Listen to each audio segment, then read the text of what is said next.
So, hello, everyone. Thank you very much for joining me on this lecture. So, my name is Rijal Ramdhani, and I am the director of IGOV, International Program of Government Affairs and Administration. And I think we met already during the welcoming event organized by our Department of Ilmu Pemerintahan Universitas Muhammadiyah Yogyakarta. And last week, I invited Mas Heavy, my administrative assistant, to meet with you because unfortunately I was not able to meet you in person in class. Currently, I'm doing my sabbatic leave for 1 month in Granada, in Spain, at the University of Granada. So I'm teaching here and also doing research. So, during my absence from Indonesia, our course will be held by online, particularly by the video lecture. Okay. So, last week, Mas Happy already asked you to divide you into the 5 groups, and each group you will have like topics to present about uh, the lectures that we have during this semester. So our lecture is under the subject of Muhammadiyah studies. So this is a compulsory subject for all students coming to UMY to understand about the Muhammadiyah organization. So next week we will learn about what does it mean with Muhammadiyah, how was the organization who was established, who was the founders, as well as what are the aims of the organization exist in serving the charity activities, social activities and social activities in Indonesia. But before trying to understand about the organization, so we need to understand also about the backgrounds on, particularly in the Muslim society, in the world Muslim society, where the organization of Muhammadiyah was established. So I will try to give you a lecture about this within the topic of the reformism ideas, because Muhammadiyah is a part of the Muslim society who has the idea to reforms on how we do understand the Islamic teachings, ethics, and philosophies. So, I think, if you graduated from the madrasa and you took the history of Muslim society history, so we can divide the Muslim society history or Muslim society civilization. In this case, I use Muslims instead of Islamic civilization or Islamic history. Because in my case, Muslim society is a better term when the civilization is developed or was developed not only based on the Islamic teachings, ethics, and philosophies, but also the civilization of the kingdoms, empire, the Caliphate, for example, was also developed based on the interactions with other civilization, for example, the Persian civilization, Roman civilization, as well as with the Chinese civilization. So it's formed the Muslim society civilization. So in this case, we can divide uh, the Muslim society, civilization, or history into 3 phases. The first is the classical Muslim society period, or we call it as the Golden Age. It was started by 7th century, particularly during the the Prophet of Muhammad sallallahu alaihi wasallam, followed by the Khulafa ur-Rasidin, including Abu Bakr, Umar ibn al-Khattab, Usman bin Affan, and Ali bin Abi Talib.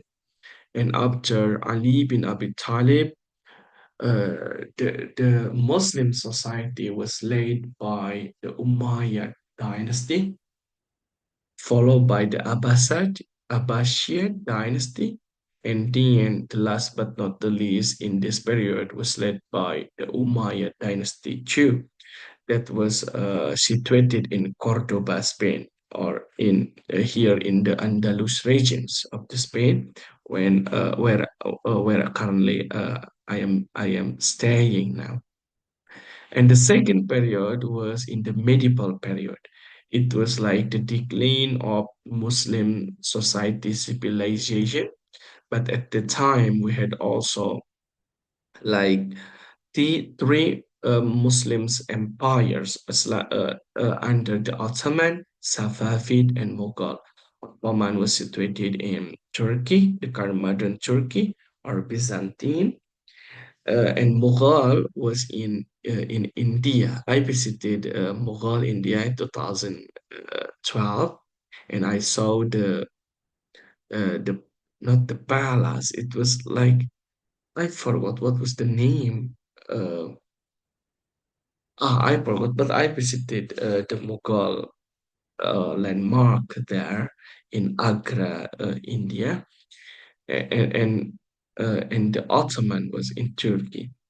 And after the medieval period of the declining of a Muslim society civilization, there were some pioneering ideas on how to reforms to make the Muslim society into its glorious civilization. For example, the idea was coming from Ibn Taymiyyah, Abdul Wahhab, Zalaluddin al-Afghani, and the last but not least was coming from Muhammad Abduh.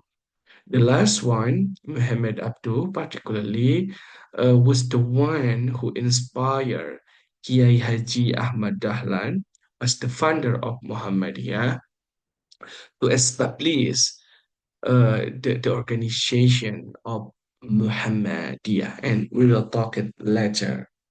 So here we start with the classical period, or we call as the golden age or glorious civilization of Muslim society. It was started by the Prophet of Muhammad sallallahu alaihi wasallam. For example, in building the society, the building of the society from the Jahiliyyah. Jahiliyyah means that the society who who were under the darkness,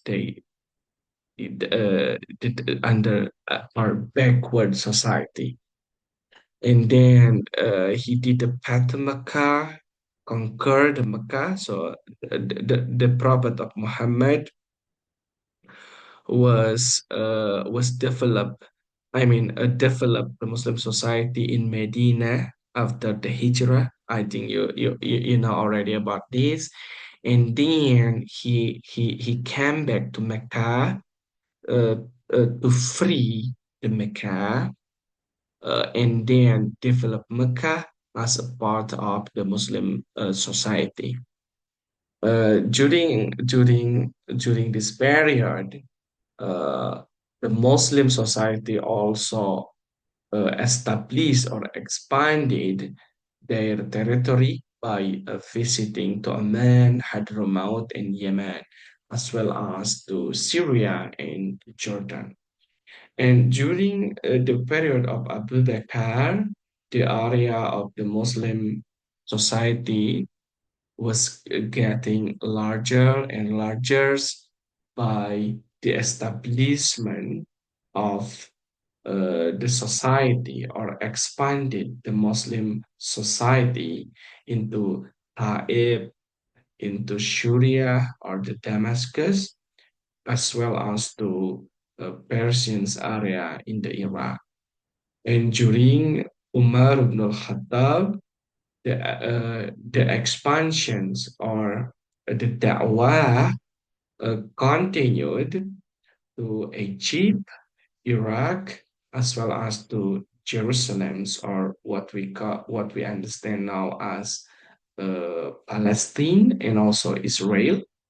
Uh, and in this period, so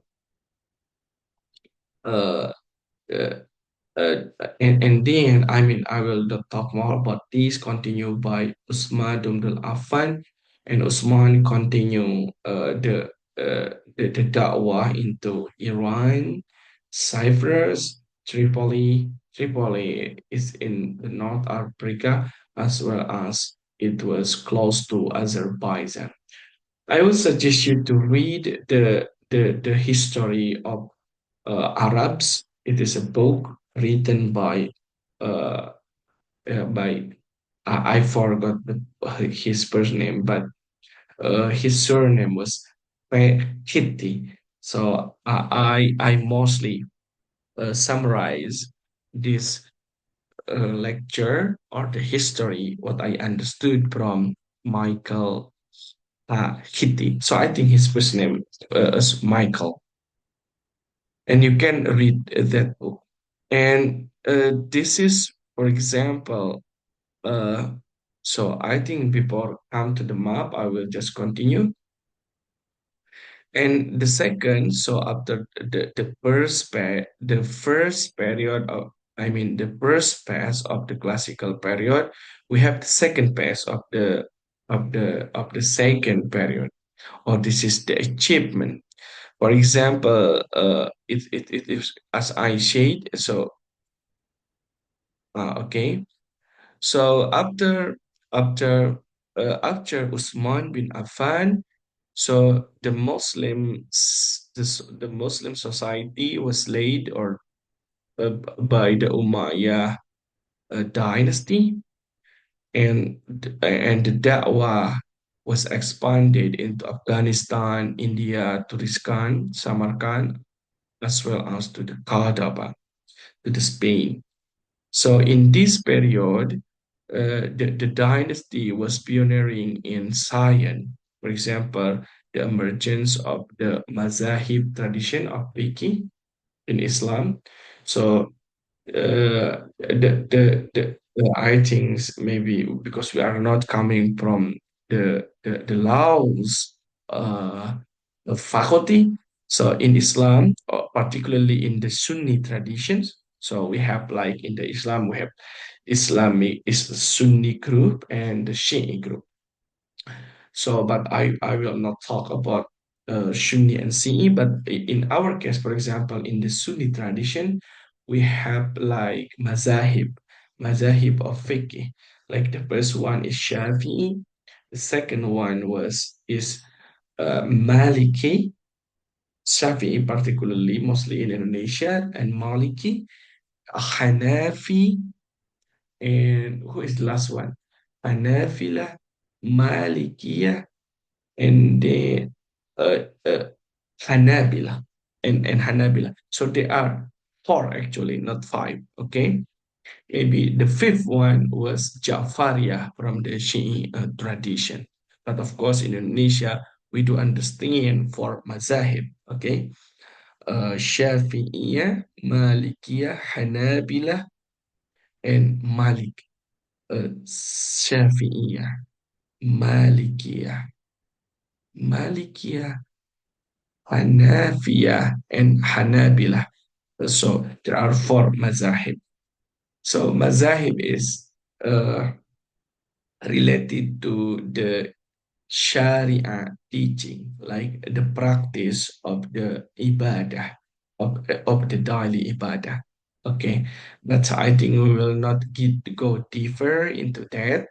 And the Umayyad dynasty was situated in the Damascus or in the Damsyik in Syria early, And the second, and after the Umayyad dynasty, it was continued by the Abbasiyah dynasty that was situated the empire, or yes, the dynasty in Baghdad, uh, in Iraq.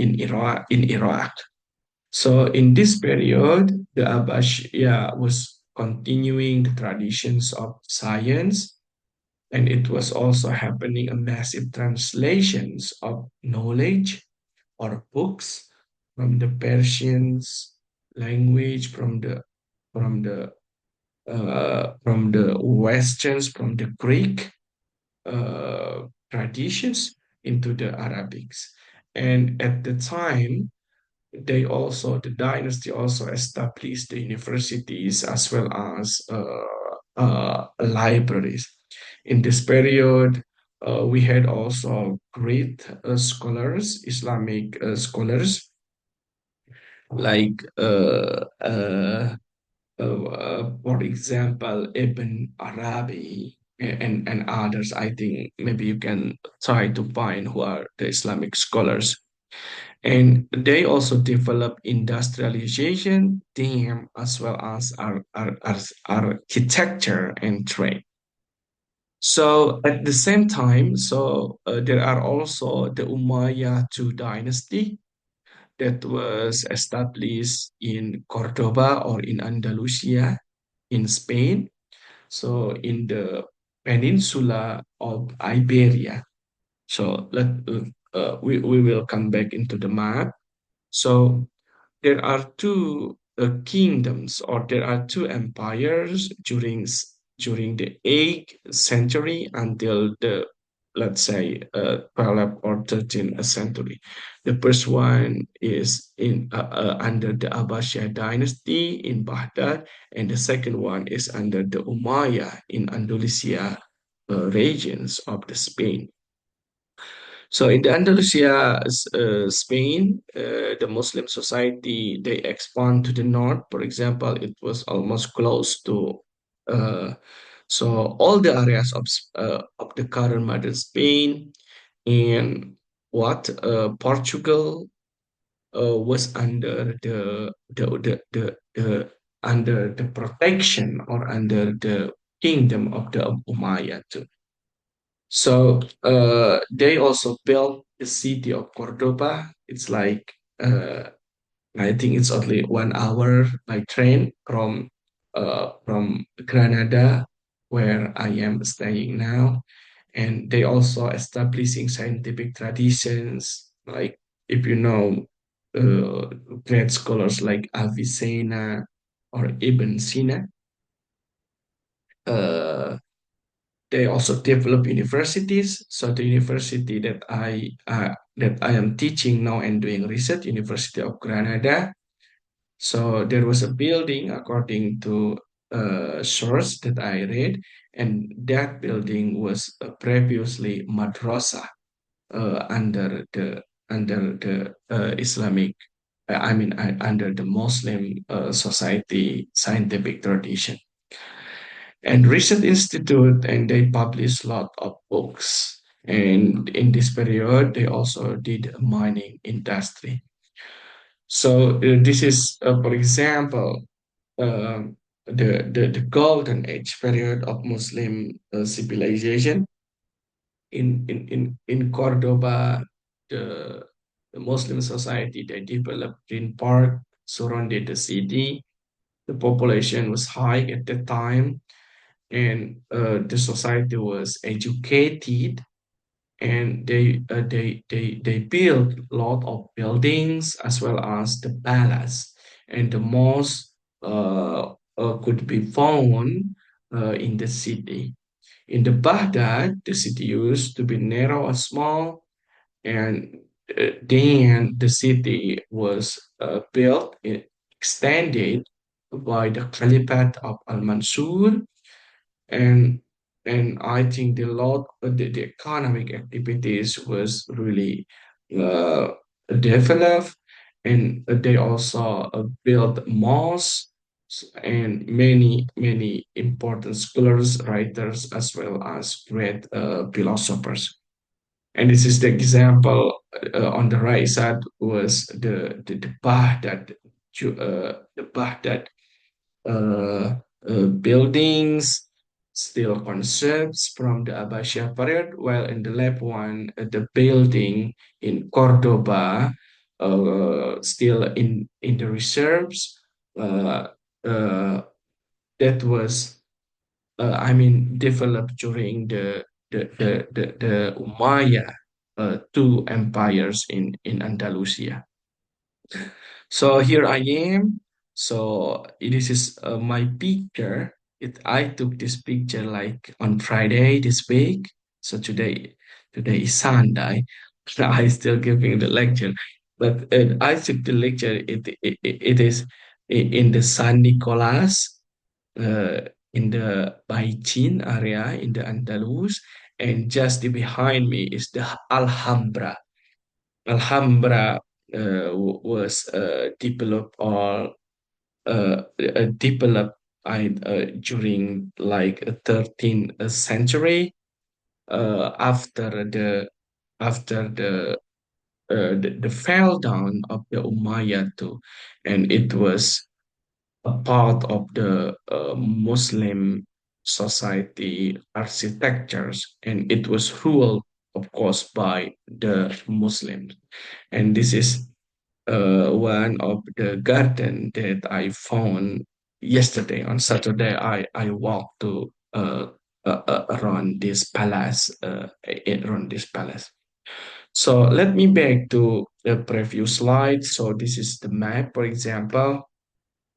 If you can see here, the not this is not the red, but this is the orange one. This is the orange one was under the Prophet of Muhammad during his life, and then the the the the first four Khalifat Abu Bakr, Umar bin Al-Khattab, Usman bin Affan, and Ali bin Abi Talib, radiallahu anhum. They extended the area of the Muslim society into many parts. For example, here, Balochistan to Baghdad to Iran to Afghanistan. And then during the Umayyad Caliphate, the area was extended again here. But this is didn't portray uh, the area after the Umayyad or during the Umayyad too, and during the what? During the during the Abbasiyah and also under the Ottoman. So if you can see here, I will just move my uh, here. So this is Spain, and this is Cordoba, and this is Cordoba, and this is Granada, where I'm staying now. So it was under the Muslim civilization, or under the Muslim, previously under the Muslim uh, uh, empire. And if you can see here, this is Constantinople, the current Turkey, or what is that? The capital city of the Turkey. I forgot the name. Uh, Istanbul, okay, what we call. And this is also, if you can see, this is Venice or Balkan. This is Balkan. So under the Ottoman Empire, after the downfall, for example, of the Abbasiyah, it was continued by the Ottoman Empire. This was also like Armenia, Constantinople. This was also a part of the Muslim society civilization.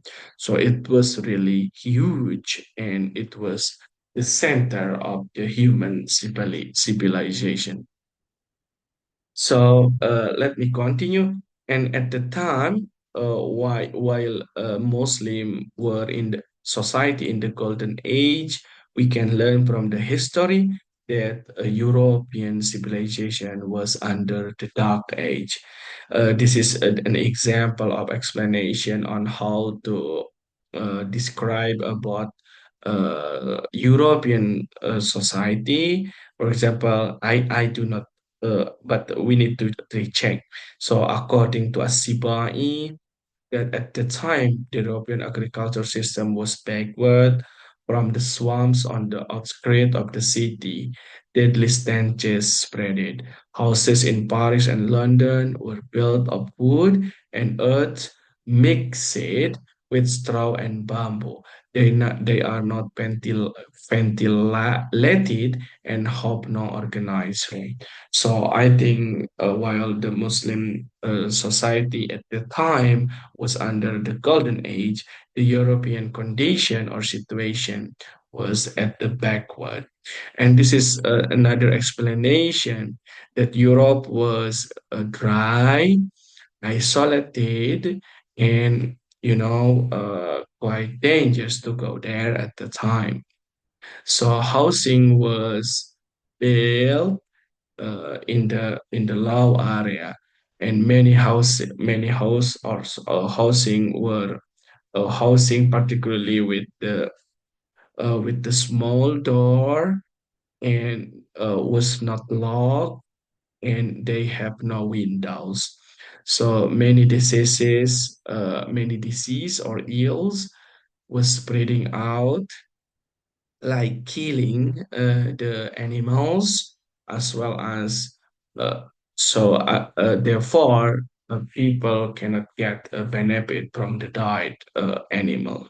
So if you watch like the movies in the medieval or in the medieval age of Europe, like for example I watch Vikings and the Last Kingdoms, uh, I watch also barbarians, or a lot of movies portray the condition of Europe, and we can understand that at the time Europe was at the backward condition.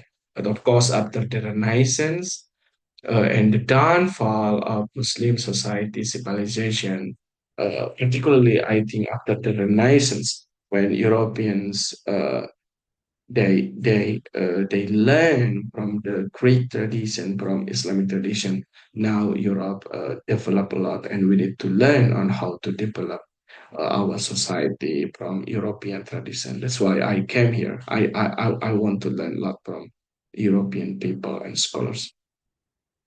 And this is so if we can see that currently we are, as the Muslim society, we are, I think we are at the backward condition. Many Muslim countries are in a poor condition. They are under war, as well as corruptions are everywhere. So I met people from Morocco, for example, from Bangladesh, in Europe when I did my PhD in Finland, for example, and I asked them why you came to Europe, you do not stay in your country. They said that the salary was really low if they stay in their country, and also the society is not developed because of the corruption. And we have the similar problem, for example, in Indonesia, where the corruption is really high, and it also happened in many countries. And we have also currently like Syria. Syria is under civil war. In North Africa, we have like what is it? The Tripoli. The Tripoli, the capital is the Tripoli, but I forgot the name. Uh, it was also the civil war in Sudan, for example. In Sudan, the Sudan majority of the population are Muslim, but Sudan currently is also under the civil war. And in Afghanistan, for example, and also in Pakistan, so the fighting between politicians uh, never end, and uh, and I think the situation is not uh, is not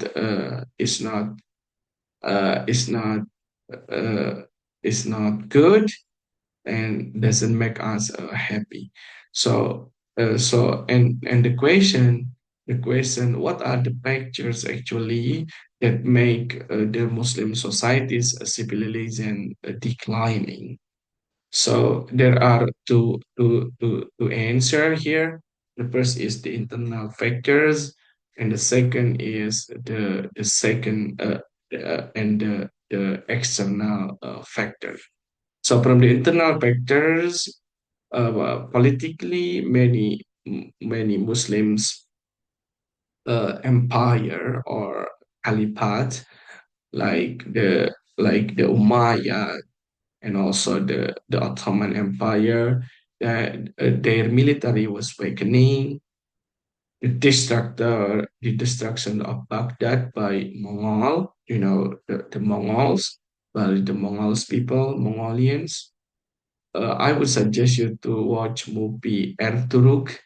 So Ertugrul and then the Magnificent Century about the Ottoman Empire to understand on how the Muslim society civilization was attacked by the Genghis Khan from the Mongol, the Andalusia, the Andalusia that was under the Muslim, the Umayyad two empire was also distraught or got lost from the Ferdinand, the Isabella and Ferdinand, and from the Aragon. And many empires or many kingdoms of Muslim society, they also live in the luxurious palaces, while maybe society or people, ordinary people, they live at the time in the poor condition. So there was a gap, economic gap between the royal people who have connection to the kingdoms, to the palace, with the ordinary people. And Arabs and non-Arab conflict, Arab and non. I can see also this is, for example, here, Alhambra was really huge, the palace, but close to the Alhambra there is Al-Baichin. Al-Baichin is the Moris or people from Morocco, the ordinary people, but the housing in this area was not as, I mean, not as luxurious like in the palace in the Alhambra. And then there was also conflict between Arabs and non-Arabs. So and in terms of the knowledge and the religious factors, the decline of the Muslim society also due to the closing of the door of to ijtihad. So when we talk about what do we mean by the ijtihad, ijtihad is try to make a new understanding of the Islamic teaching based on the current context or situation. So after the destruction of Baghdad, Muslims didn't have the spirit to develop the science, and there is also conflict between philosophers, scientists, and also the fuqaha and the tasawwuf, and the spirit of fatalism, shirk, khurafat, and fatalism means why should I learn? Because uh, why should we like fatalism? Why? Because everything is already organized by the God, where I will go, where I will be. So it's like depending. It's just waiting for everything to be happen. So we could not become the fatalism people. We need to learn. We need to develop our skill, okay, instead of fatalism.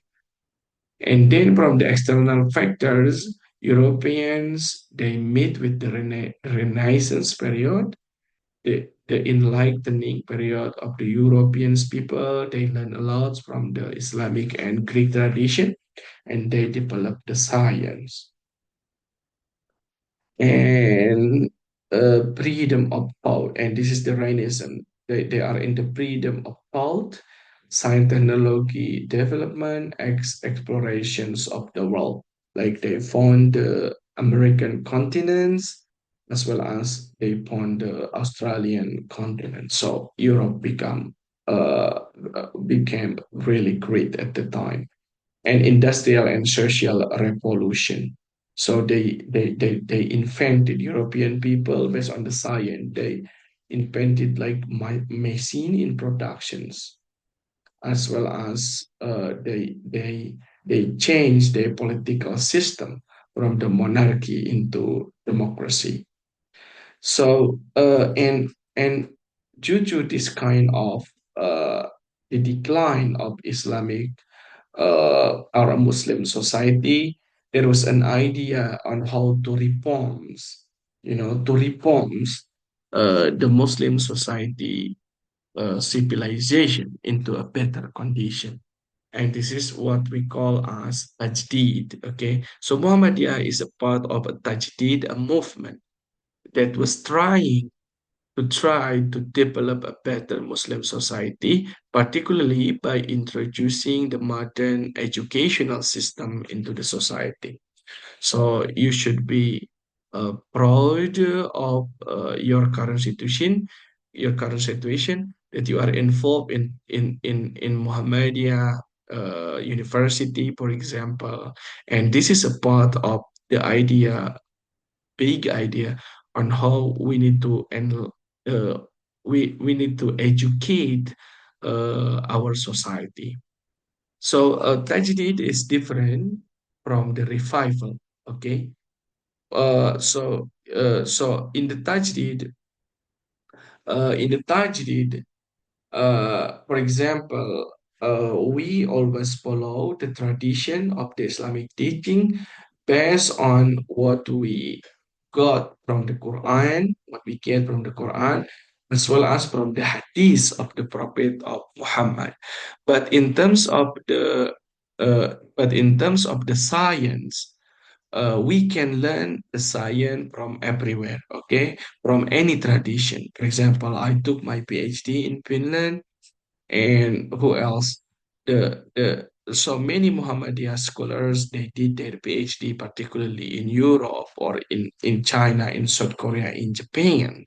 So this is or in Australia, for example, because why we need to learn in terms of the science from many traditions.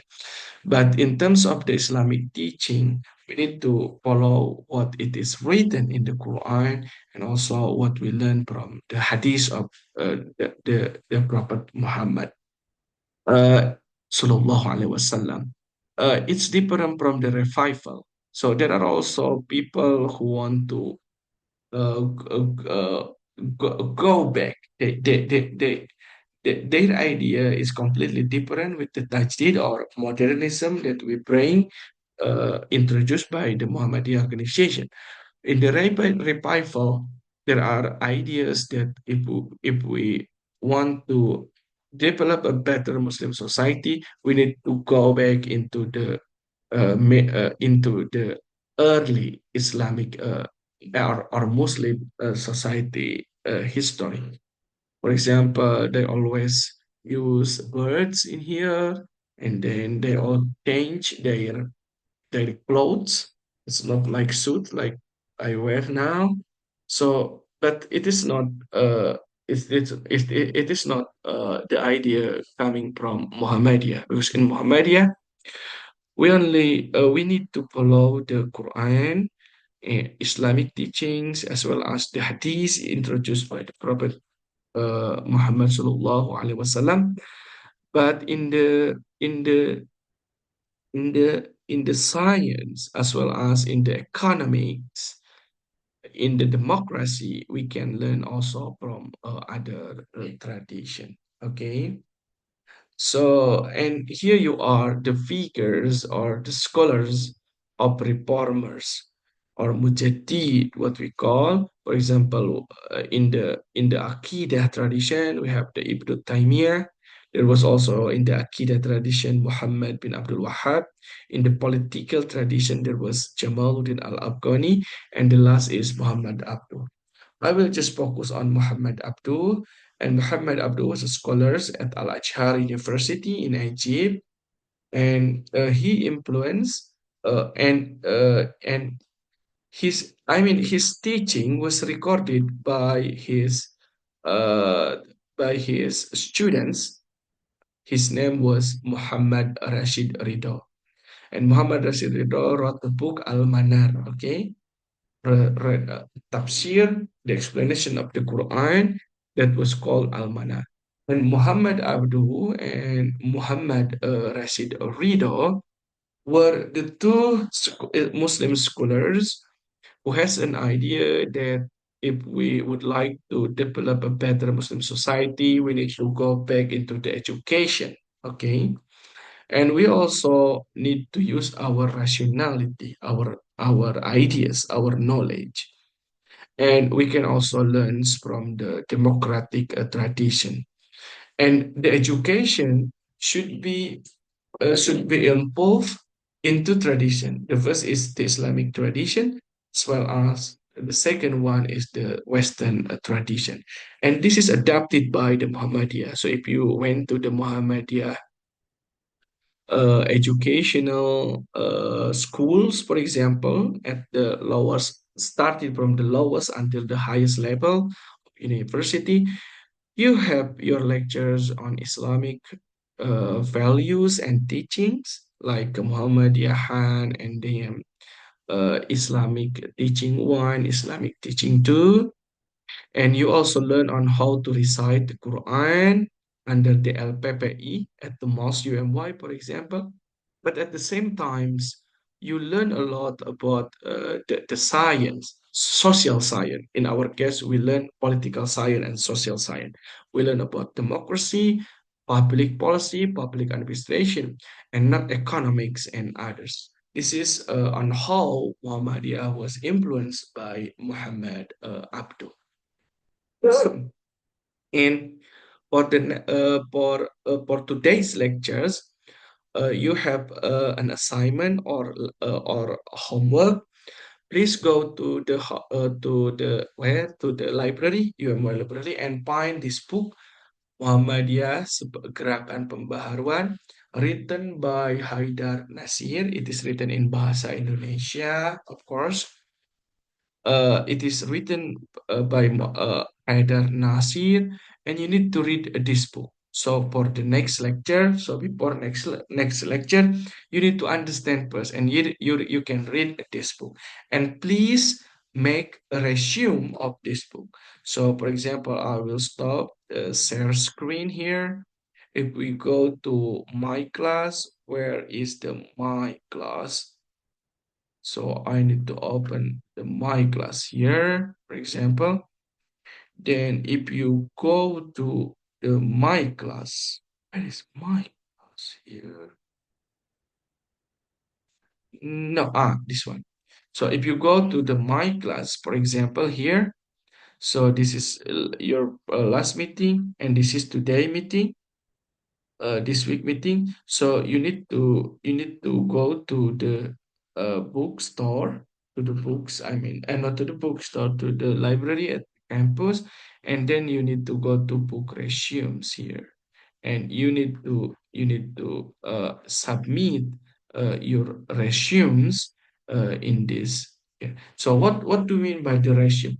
The resume is you need to read the books, and then what you understand from the book, for example, uh, chapter 1, chapter 2, and chapter 3, and then you can write it down and you submit to this, okay? And I hope you will enjoy the reading the books, and then please do not forget to assign your attendance here, okay? So the attendance, you need to sign your attendance here on 10th of October. So that's all my lecture for today, for this week, and I hope to see you again by next week, where we will talk about Muhammadiyah organization, and you will understand already the organization based on your reading and resume. Thank you very much.